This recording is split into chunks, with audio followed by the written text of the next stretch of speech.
Hello everyone, welcome to Edu Guruji. Myself Mayur Paryani. Today in this video we are going to discuss some very easily and very doable questions from MCQ section of IPM 22 paper 2022 paper. ठीक है, बहुत सारे ऐसे questions थे हमारे सामने जो काफ़ी इजीली डुएबल थे आउट ऑफ 30, बट उन 30 में से 15 to 20 क्वेश्चंस करीब ऐसे थे जो हम काफ़ी इजीली कर सकते थे. ठीक है, so let's start with the questions.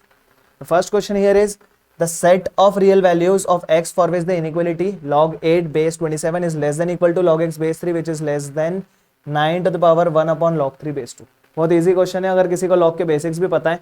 But अगर एक छोटी सी चीज यहाँ पर मैं बताऊं कि एग्जाम कंडीशंस में अगर हमको कैच हो जाए कि इसके ऑप्शंस किस तरीके के दिए हुए हैं तो हम इस क्वेश्चन को 3-4 सेकंड में सॉल्व कर सकते थे. देखो क्या कर सकते थे हम.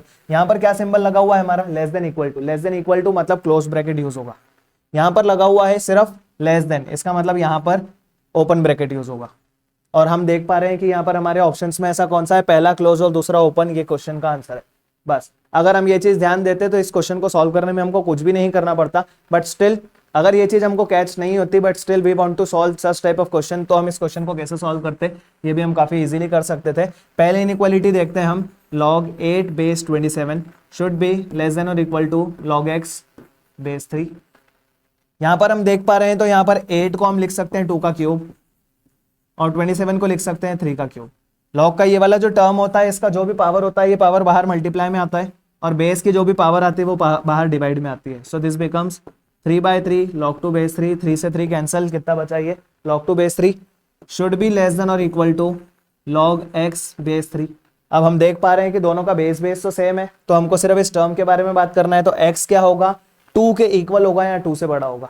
यहाँ से भी हम देख सकते हैं कि x की वैल्यू 2 के इक्वल या 2 से बड़ी, ऐसा हम देख पा रहे हैं. तो हमको सिर्फ ऑप्शन ए और ऑप्शन सी में दिख रहा है बिकॉज ऑप्शन बी और ऑप्शन डी में 2 इंक्लूड नहीं हुआ है, बट हम यहाँ पर देख पा रहे हैं कि 2 इंक्लूड होगा. अब हम सेकेंड इनइक्वालिटी के बारे में बात करें तो log x base 3 should be less then. अब इसको हम क्या कर रहे हैं, हमको एक और log की प्रॉपर्टी पता है कि ये log 3 base 2 1 अपॉन लिखा है. यहाँ पर हम इसका रेसिप्रोकल कर देंगे तो बेस और जो टर्म होता है वो दोनों एक्सचेंज हो जाएंगे. That means this will become 9 to the power log 3 base 2 लिखा हुआ है log 2 base 3 हो जाएगा. ऐसा लिख दिया पहले हमने इसको, तो अब ये कैसा हो जाएगा इसके बाद log x base 3 should be less then. अब यहाँ पर हम इसको लिख सकते हैं 3 का square. So this will B 3 to the power 2 log 2 base 3. हमको यहाँ पर एक और प्रॉपर्टी यूज करने में आएगी कि x की पावर में अगर log 3 base x लिखा है तो ये वाला टर्म की पावर में अगर log का बेस भी सेम होता है तो सब कैंसिल होकर हमको रिजल्ट क्या मिल जाता है कि ये जो टर्म बचता है दैट इज 3. यहाँ पर भी हम ये कर सकते हैं बट ये प्रॉपर्टी लगाने के लिए एक चीज का ध्यान रखना पड़ता है कि log का कोएफिशिएंट 1 होना चाहिए. यहाँ पर log का कोएफिशिएंट 1 बनाने के लिए हमको क्या करना पड़ेगा, log x base 3 less than इस 2 को हम इधर पावर में भेज देंगे. सो this will become 3 to the power log 2 square that is 4 base 3. और वो प्रॉपर्टी के अकॉर्डिंग अब 3 से 3 ये वाला कैंसिल हो जाएगा. This will become log x base 3 less than 4. और यहां से अगर हमको x की वैल्यू निकालना है तो 3 RHS में जाएगा, 3 की पावर 4 हो जाएगी 81. That means the answer to this question will be कि x की जो वैल्यू है वो 2 से तो बड़ी है लेकिन 81 से छोटी है which is there in option A. फिर से थोड़ा सा टाइम कंज्यूम कर सकता है अगर हम थोड़ा सा स्लो हैं इन प्रॉपर्टीज में, बट अगर हम शुरू में जैसा मैंने बताया कि ऑप्शंस को अच्छे से देखते, ब्रैकेट्स को अच्छे से देखते, तो this question should have been solved in 3 to 4 seconds. I hope this is clear. Let's move to the next question. The value of k for which the lines, 3 lines देके रखिए यार कॉन्करेंट. अब सबसे पहले अगर हमको कॉन्करेंट का मतलब नहीं पता होगा तो ये क्वेश्चन हम सॉल्व नहीं कर सकते. कॉन्करेंट लाइंस का मतलब होता है lines passing through the same point. जैसे ये तीनों कॉन्करेंट लाइंस है बिकॉज ये तीनों लाइंस किससे पास हो रही है, सेम पॉइंट से पास हो रही है. अब अगर 3 लाइंस सेम पॉइंट से पास हो रही है मतलब उनका पॉइंट ऑफ इंटरसेक्शन सेम है. तो पॉइंट ऑफ इंटरसेक्शन सेम है तो हम क्या करते हैं, फर्स्ट और सेकंड इक्वेशन को सॉल्व करके यहाँ से x और y की वैल्यू निकाल लेते हैं. अब वो जो x और y की वैल्यू होगी वो फर्स्ट और सेकंड लाइन का तो पॉइंट ऑफ इंटरसेक्शन होगा. अब कॉन्करेंट बोला है तो वो ही थर्ड लाइन का भी पॉइंट ऑफ इंटरसेक्शन होगा, तो वो हम यहाँ पर पुट करके k की वैल्यू निकाल लेंगे. So let us solve first 2 equations. First equation में हम x minus y equals to 1 लिखते हैं. सेकेंड इक्वेशन गिवन है 2x plus 3y equals to 12. First equation को हम 2 से मल्टीप्लाई करके यहाँ लिख देते हैं. सो this will become 2x minus 2y is equals to 2, which on solving gives us 5y is equals to 10, which means y equals to 2. और अगर y की वैल्यू 2 को हम फर्स्ट इक्वेशन में रख देते हैं, this becomes x minus 2 equals to 1, which means x is equals to 3. तो y की वैल्यू 2 है और x की वैल्यू 3 है। x की वैल्यू 2 और x की वैल्यू 3 और y की वैल्यू 2 हमारा पॉइंट ऑफ इंटरसेक्शन है इन तीनों लाइंस के लिए। दैट मींस अगर ग्राफिकली बात करें तो ये वाला पॉइंट है। अब ये जो पॉइंट है ये थर्ड इक्वेशन को भी सेटिस्फाई करेगा। So let us put this value in third equation. Third equation given है 2x minus 3y plus k is equal to 0। x की वैल्यू हमको रखना है 3, so this becomes 2 into 3 is 6 minus y की value रखना है 2, 3 into 2 is 6 plus k equal to 0. From here we can see that the value of k is 0. That means the answer to this question will be option C, that is 0. बस इतना सा करना था। जिनको कॉनकरेंट की definition अगर पता है तो ये क्वेश्चन बहुत इजीली डूएबल था even in exam conditions. Let's move to the next question. The length of the side of a triangle are x, 21 and 40 where x is the shortest side. A possible value of x is. Basic triangle inequality का question है। अगर हमको triangle inequality पता है कि एक triangle की अगर तीन साइड्स हमारी ए बी सी है तो ट्रायंगल इनइक्वालिटी बोलती है कि कोई भी दो साइड्स का सम हमेशा तीसरी साइड से बड़ा होता है। कोई भी दो साइड्स का सम हमेशा तीसरी साइड से बड़ा होता है। एनी टू साइड्स, कोई भी दो साइड्स का सम तीसरी साइड से बड़ा होता है। और एक और ट्रायंगल इनइक्वालिटी बोलती है कोई भी दो साइड्स का जो डिफरेंस है वो तीसरी साइड से छोटा। बस ये कॉन्सेप्ट यूज करते हुए हमको क्या करना है, एक्स की वैल्यू फाइंड आउट करना है। हमको यहाँ पर तीन साइड्स देके रखी है एक्स, 21 और 40। कुछ भी एक्स्ट्रा दिमाग लगाए बिना हम क्या करते हैं, यहाँ पर सीधा ऑप्शन उठा के देख लेते हैं। पहला ऑप्शन हमको दिया हुआ है 18। अगर हमने x की जगह 18 रखा तो 18 plus 21 this will become 39। But ये 39 तो थर्ड साइड से बड़ा होना चाहिए according to this rule. But 39 is not greater than 40, that means 18 can't be our answer. 20 रख के देखते हैं, 20 यहाँ रखा तो 20 plus 21 is 41। Yes, it is greater than 40। और यहाँ पर हम अगर यहाँ पर 20 रख रहे हैं और हम कोई भी दो साइड्स का सम करके देख रहे हैं तो वो हमको तीसरी साइड से बड़ा मिल रहा है। That means this is the only possible value that is satisfying this triangle inequality. So the answer to this question will be 20. 19 उठा के देखेंगे तो 19 और 21 40 होगा, इक्वल हो जाएगा, बट हमको ग्रेटर चाहिए। 16 उठा के देखेंगे तो 16 और 21 तो 37 होगा, ये भी 40 से बड़ा नहीं है। That means the answer should be 40. Let's move to the next question.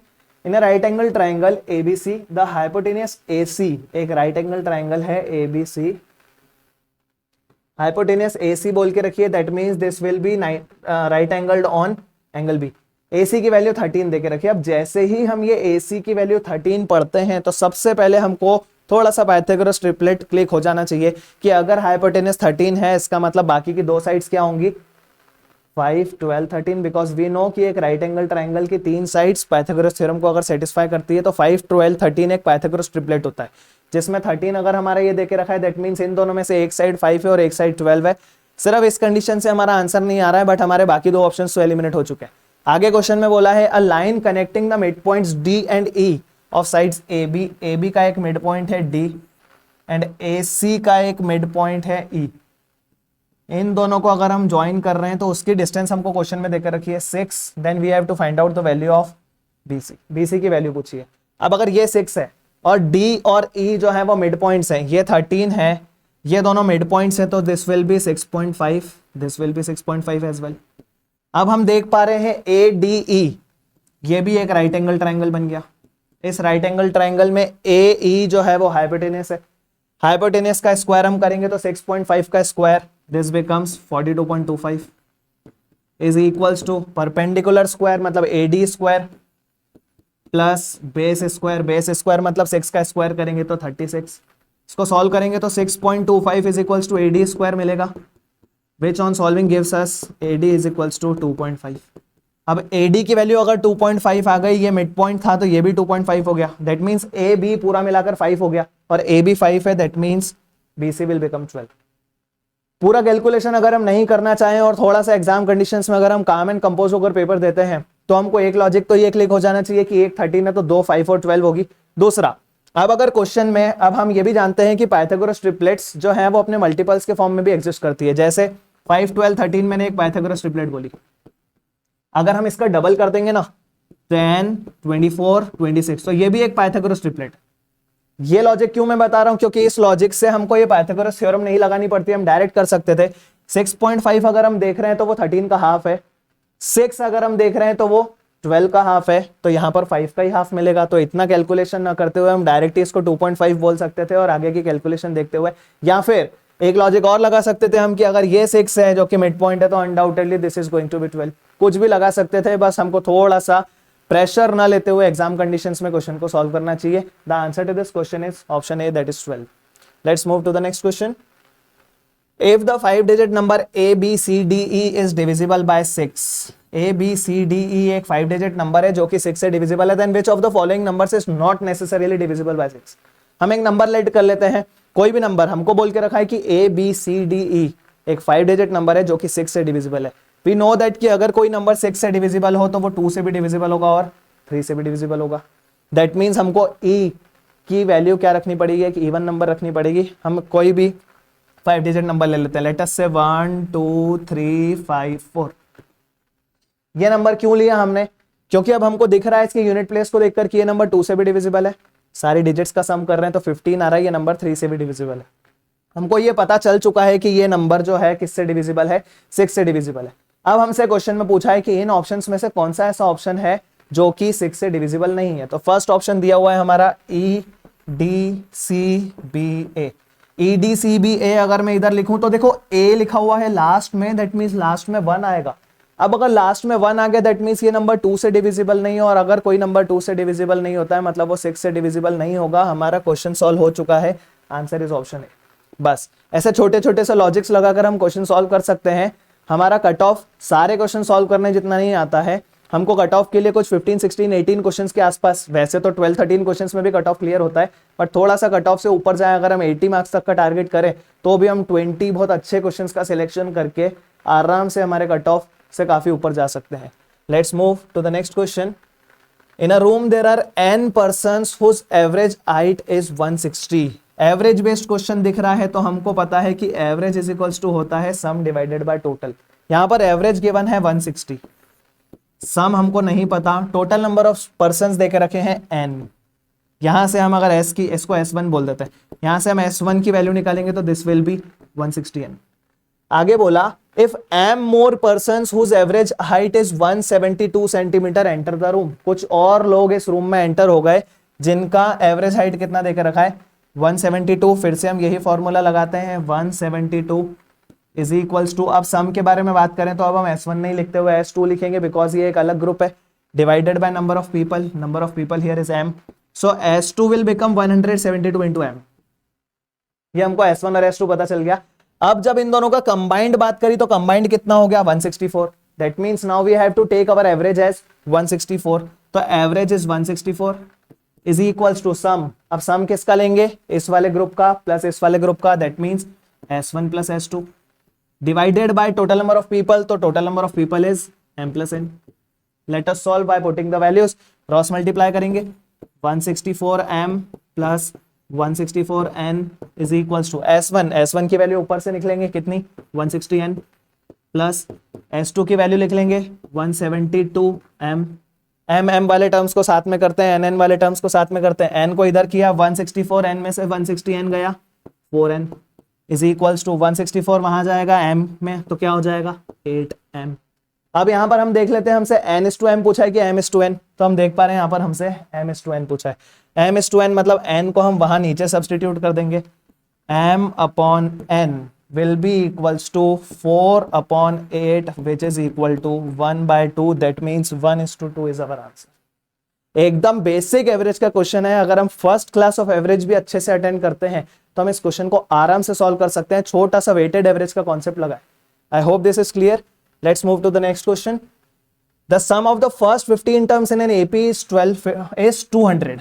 Some of 15 terms is 200 while the sum of next 15 terms is 350। next 15 means पहली 15 टर्म्स का तो सम देके रखा है 200, नेक्स्ट 15 बोल के रखा मतलब 16 से लेकर 30 तक। तो अब 16 से लेकर 30 तक सम कैसे हम निकाले, तो 16 से लेकर 30 तक अगर हमने बेसिक्स ऑफ एपी पढ़ के रखा है तो 16 से 30 का एवरेज सम कैसे निकाल सकते हैं। पहले हम लिख लो S30। S30 का मतलब हुआ पहली 30 टर्म्स का सम, बट हमको फर्स्ट 30 टर्म्स थोड़ी चाहिए, हमको इसमें से 1 से लेकर 15 टर्म्स नहीं चाहिए, तो इसमें से 1 से लेकर 15 टर्म्स का सम माइनस कर देंगे and this is given as 350। यहां पर S30 माइनस S15 तो हमको पता है कितना 200, this is equal to 350 which means S30 की वैल्यू कितनी आ गई 350। अब हमारे पास दो डिफरेंट कंडीशन है, पहली है दूसरी है। Using these two conditions we can find out anything whatever being asked. S15 sum का फॉर्मूला लगाएंगे n/2 into 2a plus n minus 1d। Sn का फॉर्मूला होता है n/2 into 2a plus n minus 1 into d. यहाँ पर S15 बोला है, मतलब n की वैल्यू 15 है, इस कंडीशन को हम सॉल्व कर रहे हैं। So S15 means n/2 that is 15/2 into 2a plus n minus 1 means 14d। This is given as in the question 200। इसकी वैल्यू 200 गिवन है। थोड़ा सा इसको सिंप्लीफाई कर लेते हैं, ब्रैकेट के अंदर से 2 कॉमन लेते हैं, ये वाला 2 कैंसिल हो जाएगा, दिस विल बिकम 15। ब्रैकेट के अंदर से 2 कॉमन लेंगे तो a plus 7d is equal to 200। 5 से इसको कैंसिल किया 3 मिला, 5 से इसको कैंसिल किया 40 मिला। थोड़ा सा सिंप्लीफाई कर लेते हैं, 3a plus 21d is equal to 40। ये हमारी इक्वेशन नंबर 1 बन गई। और ऐसे ही एक और इक्वेशन हम बना लेते हैं इस कंडीशन को यूज करते हुए। यहाँ पर n की वैल्यू 30 है, so according to that formula 30/2 into 2a plus 29d, 30 minus 1 that is 29d is equals to 350। अब हम क्या करें, 30/2 हमारा हो गया 15। इस 15 को भी, अच्छा 350, I am sorry this was, हाँ ये 200 उधर जाके प्लस होगा, so this will become 550। So this is not 350, this is what 550।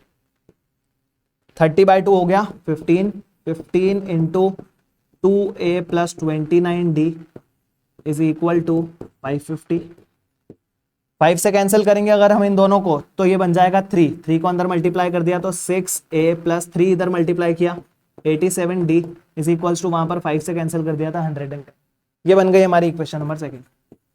Now we just have to solve these 2 equations to find out the value of d. हमसे question में common difference पूछा है, इन दोनों टर्म्स, इन दोनों equations को कैसे solve करें।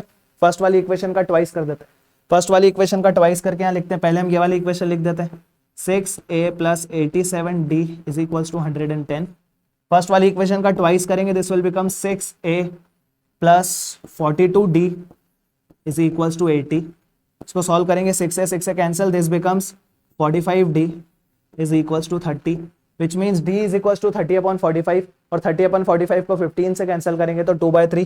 That means the answer to this question will be 2/3। बस एक छोटी सी चीज जो हमको यहाँ पर ध्यान रखने की होती है वो था ये स्टेप, कि अगर हमसे नेक्स्ट 15 टर्म्स के बारे में बोल के रखा है तो नेक्स्ट 15 टर्म्स को हम किस तरीके से रिप्रेजेंट करें। एक बार अगर हमारा उस टर्म को लेकर रिप्रेजेंटेशन क्लियर है तो हम काफी इजीली इसको सॉल्व कर सकते हैं। Let's move to the next question. Let a is equals to 1 2 3 and b is equals to ab, assuming all relations from set a to b के बारे में बात करिए, are equally likely, what is the probability that the relation from a to b is also a function। बहुत अच्छा question है। Relation और functions की अगर हमको बेसिक डेफिनेशन क्लियर है देन हम इस क्वेश्चन को बहुत आराम से सॉल्व कर सकते हैं। हमसे क्वेश्चन में पूछा कि इसके क्या प्रोबेबिलिटी है कि इसके जो रिलेशंस हैं उनमें से कितने फंक्शंस हैं, मतलब हमसे पूछा है क्या प्रोबेबिलिटी है कि अगर कोई एक रिलेशन है तो क्या वो फंक्शन भी होगा। तो हम सबसे पहले फाइंड आउट कर लेते हैं कि इससे रिलेशंस कितने बनेंगे, बिकॉज हम जानते हैं कि टोटल नंबर ऑफ रिलेशंस जो होते हैं वो टोटल नंबर ऑफ फंक्शंस की कंपैरिजन ज्यादा होते हैं। नंबर ऑफ रिलेशंस कैसे फाइंड आउट करें, तो रिलेशंस फाइंड आउट करने के लिए सबसे पहले हमको कार्टेशियन प्रोडक्ट निकालना पड़ता है। तो कार्टेशियन प्रोडक्ट निकालेंगे हम इन दोनों के प्रोडक्ट से, तो कार्टेशियन प्रोडक्ट विल बी 6, और टोटल नंबर ऑफ रिलेशंस कितने होते हैं, तो 2 to the power number of elements in the Cartesian product, that means 2 to the power 6 which is equal to 64। इसका मतलब इस पर्टिकुलर क्वेश्चन में जो हमारा टोटल सैंपल स्पेस है, टोटल नंबर ऑफ रिलेशंस है, that is 64। Now out of these 64 relations how many relations are also functions, बस हमको ये फाइंड आउट करना है, हमारा आंसर आ जाएगा। अब फंक्शंस के बारे में अगर हम बात करें, फर्स्ट सेट में हमारे 3 एलिमेंट्स है 1 2 3, सेकंड सेट में हमारे 2 एलिमेंट्स हैं ए और बी। अगर हमको पता है टोटल नंबर ऑफ फंक्शंस कैसे निकालते हैं, डायरेक्ट फॉर्मूला पता है तो वेल एंड गुड, नहीं भी पता है तो हम बहुत इजीली पता कर सकते हैं। फंक्शंस के लिए बस हमको ये ध्यान रखना होता है कि फर्स्ट सेट के हर एलिमेंट की एग्जैक्टली एक इमेज होनी चाहिए। अब 1 के पास हम देखें तो कितने ऑप्शन है पेयर करने के लिए, 2 ऑप्शन है। 2 के पास कितने ऑप्शन है, फिर से 2 ऑप्शन है।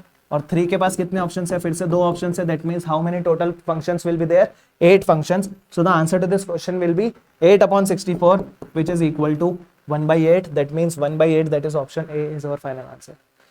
सिर्फ फंक्शंस और रिलेशंस का बेसिक्स क्या होता है, उन्होंने तो बहुत ज्यादा टाइप्स के ऊपर क्वेश्चन भी नहीं पूछा, उन्होंने रिफ्लेक्सिव सिमेट्रिक ट्रांजिटिव जैसा कुछ नहीं पूछा, उन्होंने 1 1 ऑन टू मैनी 1 इनटू जैसा कुछ नहीं पूछा, उन्होंने सिर्फ हमसे बेसिक नंबर ऑफ रिलेशंस और नंबर ऑफ फंक्शंस के क्वेश्चन को प्रोबेबिलिटी के फॉर्म में कन्वर्ट करके दे दिया, जिनका बेसिक क्लियर है, काफी इजीली सॉल्व किया जा सकता था इस क्वेश्चन को।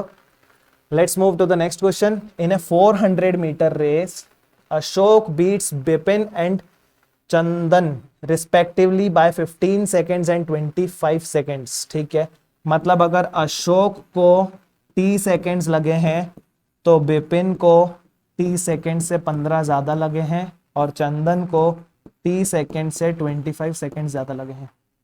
ये हमने फर्स्ट स्टेटमेंट से कंक्लूड कर लिया।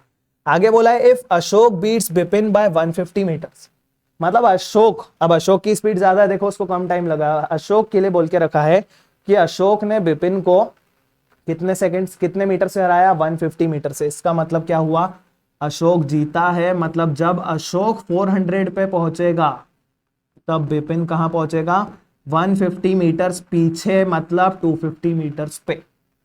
और यहां से हमको क्या कंक्लूजन डिराइव होके आता है कि इसको रिमेनिंग 150 मीटर्स ट्रेवल करने के लिए 15 सेकेंड्स लग रहे थे, बिकॉज हमको क्वेश्चन में बोला है कि ए ने बी को 15 सेकेंड से हराया। मतलब जब ए उस पर्टिकुलर रेस के फिनिश लाइन पे पहुंचा उसके 15 सेकेंड्स के बाद बी पहुंचने वाला था। अगर बी 15 सेकेंड्स बाद पहुंचने वाला था और एक चीज और देके रखी है कि बी 150 मीटर्स पीछे रह गया, दैट मींस बी की जो स्पीड हो गई that will be 150 divided by 15। 150 metres पीछे था and that 150 meters would have been covered in 15 seconds. That means the speed of B is 10 metre per second. B जो है वो 10 मीटर पर सेकेंड की स्पीड से चलता है और इस पर्टिकुलर कंडीशन से हम ऑलमोस्ट सब कुछ निकाल सकते हैं। B की अगर 10 मीटर पर सेकेंड स्पीड है दैट मींस B का टाइम कितना हो गया, तो 400 टोटल डिस्टेंस है डिवाइडेड बाय स्पीड, तो टाइम पता चल जाएगा कितना, 40 सेकेंड्स। बी का टाइम अगर 40 है तो ए उससे 15 सेकेंड जल्दी पहुंचता है, मतलब 25। और सी के बारे में बात करें तो अगर ए का 25 है तो सी का हो जाएगा 50 सेकेंड्स। हमको तीनों का टाइम पता चल गया। अब हमसे क्वेश्चन में पूछा है कि बिपिन चंदन को इस रेस में कितने मीटर से हराएगा। तो बिपिन चंदन को इस रेस में कितने मीटर से हराएगा, मतलब आप क्वेश्चन में ये बोल के रखा है कि बी और सी ही इस रेस में पार्टिसिपेट कर रहे हैं। ऑब्वियसली बी जीतेगा बिकॉज बी की स्पीड ज्यादा है। अब जब B पहुंच जाएगा तो B कब पहुंचेगा, 40 सेकेंड्स के बाद। तो हम बस ये पता कर लेते हैं कि अगर B 40 सेकेंड्स के बाद पहुंचेगा तो C 40 सेकेंड्स के बाद कहां पहुंचेगा, बस हमको ये पता करना है। अब हम यहां से देख पा रहे हैं कि C का टोटल टाइम कितना है, 50, और C को टोटल डिस्टेंस ट्रेवल कितना करवाना है, 400। तो अगर 400 उसको मीटर चलना है 50 सेकेंड्स में, that means the speed of C is 8 metre per second. और हमको बस अब ये पता करना है कि अगर B 40 सेकेंड्स में रेस खत्म करता है तो उस टाइम पर C कहां था, तो C 40 सेकेंड्स में कहां होगा, 1 सेकेंड में 8 मीटर्स, तो 40 सेकेंड्स में 320 मीटर्स। इसका मतलब जब B 400 पे पहुंचेगा तब C 320 पे पहुंचेगा, और B अगर 400 पे है, C 320 पे है, दैट मीन्स 80 सेकेंड से इस रेस को B ने जीत लिया है। रेसेस एक वैसे भी ऐसा टॉपिक है कि हमको थोड़ा सा इस पे फोकस करना पड़ता है, कुछ इनडायरेक्ट क्लूज से कहीं ना कहीं छोटे छोटे से कंक्लूजन्स निकालने पड़ते हैं। जैसे हमने यहाँ एक कंक्लूजन निकाला और यहाँ एक कंक्लूजन निकाला, इस टाइप के कंक्लूजन्स हमको कई बार डिराइव करने पड़ते हैं। थोड़ी सी प्रैक्टिस से काफी इजीली इस टॉपिक को हम कवर कर सकते हैं। Let's move to the next question. In a bowl containing 600 metre orange juice, 600 ml orange juice, 60 ml orange juice, okay, 40 ml water, thereafter 100 ml of apple juice is poured to make a fruit punch. Madhu drinks, ठीक है, क्या क्या देके रखा है, 60 orange है, 40 water है and बाद में 100 जो है उन्होंने उसमें एप्पल जूस ऐड कर दिया। मधु drinks 50 ml of this fruit punch and comments that the proportion of orange juice needs to be higher for better taste. How much orange juice should be poured into the fruit punch that remained in order to bring up the level of orange juice to 50%? हमसे question में बोला है कि इन 3 different ingredients को use करके एक fruit punch बनाया गया, उसमें से 50 ml ड्रिंक कर लिया। अब यहां पर हमको ये चीज पता होनी चाहिए, 50 ml ड्रिंक कर लिया तो 50 ml तो मिक्सचर था। अब मिक्सचर में 50 ml अगर खत्म हो गया, दैट मीन्स 150 ml जो बचा हुआ है, उस 150 ml में ऑरेंज जूस का कितना पार्ट बचा है, वाटर का कितना पार्ट बचा है और एप्पल जूस का पार्ट कितना बचा है। ये हमको तब पता चलेगा जब हमको मिक्सचर्स में इस टाइप के क्वेश्चंस का एक बेसिक कॉन्सेप्ट पता होगा कि अगर हम बोल रहे हैं कि इस पर्टिकुलर मिक्सचर में से 50 ml मिक्सचर रिमूव आउट किया तो 50 ml में कौन सा कितना निकलेगा, तो तीनों जिस रेशो में अवेलेबल है उसी रेशो में रिमूवल होगा। 50 ml अगर निकालना है, क्या रेशो बन रहा है, हम यहां पर अगर इसका देखें तो टोटल मिलाकर हो रहा है ये 200, तो 200 में से 50 निकाला मतलब 1/4 निकाला, तो सबका 1/4 निकाल लो, दैट मीन्स 60 का 1/4 निकल जाएगा, 15 बाहर हो गया। 40 का 1/4 निकल जाएगा, दैट मीन्स 10 बाहर हो गया। 100 का 1/4 निकल जाएगा, दैट मीन्स 25 बाहर हो गया। तो रिमेनिंग कितना कितना बचा, तो अब ऑरेंज बचा है 60 में से 15 गया, दैट मीन्स 45। वाटर बचा है 40 में से 10 गया, दैट मीन्स 30। और एप्पल जूस बचा है 100 में से 25 गया, दैट मीन्स 75। अब हमसे क्वेश्चन में पूछा है कि अब ये जो 150 ml फ्रूट पंच बचा हुआ है, इस 150 ml में से कितना वाटर इसमें, कितना ऑरेंज जूस इसमें ऐड करें कि ऑरेंज जूस का परसेंटेज कितना हो जाए 50। तो इसको सॉल्व करने के लिए एक बहुत इजी मेथड होता है कि हम क्या करो, डायरेक्ट ऑप्शन यूज कर लो। कैसे ऑप्शन यूज कर लो, लेटेस्ट से हमने यहाँ पर ऑप्शन पिक किया 100 अगर हम पिक करेंगे तो ऑरेंज जूस अभी 45 है, 100 उसमें ऐड कर लिया 145 हो जाएगा, डिवाइडेड बाय अभी टोटल कितना है 150, आपने 100 उसमें ऐड करा तो अपॉन में 250 हो जाएगा। हम देख पा रहे हैं कि ये 50% तो नहीं हो रहा है, सो ये हमारा आंसर नहीं है। फिर हमने 40 उठा के देखा, 40 उठाएंगे तो 45 और 40 हो जाएगा 85, अपॉन 150 में 40 ऐड करा 190, अभी भी हम देख पा रहे हैं 50% नहीं है। 80 उठाया, 45 में 80 प्लस किया 125, अपॉन टोटल हमारा 150 है, उसमें 80 हमने प्लस करा तो 230, अभी भी हम देख पा रहे हैं तो ये 50% नहीं हो रहा है, दैट मीन 60 ही हमारा आंसर होगा। बट 60 पे भी देख लेते हैं, तो 45 और 60 कितना हो जाएगा 105, डिवाइडेड बाय अभी कितना है 150 में 60 ऐड कर रहे हैं तो 210, हम बिल्कुल देख पा रहे हैं कि 1/2। अब यहाँ पर ठीक है, थोड़ा सा ये पुअर लक हो सकता है कि हमारा फोर्थ ऑप्शन पे बैठा, तो we are having an alternative, कि अल्टरनेटिव हम यहाँ पर क्या यूज कर सकते हैं, तो अल्टरनेटिव हम जो यहाँ पर यूज कर सकते हैं, दिस कुड हैव बीन कि ऑरेंज 45 था, डिवाइडेड बाय टोटल था 150, ऑरेंज में कुछ ऐड करा, अगर ऑरेंज में ऐड हुआ तो टोटल में भी तो वो चीज ऐड होगी, इज इक्वल्स टू हमको 50% बनाना है, 50% का मतलब होता है 1/2, कर देते हैं cross multiply, so this becomes 90 + 2x is equals to 150 + x। इसको हम सॉल्व करेंगे तो x will be equals to 60, that means the answer to this question will be option D, that is 60। So these were 10 different type of very basic and very easy questions जो कि हम exam conditions में solve कर सकते हैं। कोई भी यहाँ पर क्वेश्चन ऐसा नहीं था जिसमें हम 70, 80 या मैक्स टू मैक्स 90 सेकेंड से ज्यादा ले, कोई भी ऐसा क्वेश्चन नहीं था। और अगर ये सारे क्वेश्चंस हम करते हैं और रिमेनिंग भी हम कुछ और क्वेश्चंस कवर करेंगे एमसीक्यू बेस्ड, जो कि हम अगर आराम से करते हैं तो हम बहुत इजीली कट ऑफ क्लियर कर सकते थे। I hope everyone enjoyed all the 10 questions that we have discussed here, and for joining our offline and online batches you can contact us on the given number. We are having the YouTube channel in the name of Edu Guruji. So I hope everyone enjoyed this. Thank you for this video. Thank you.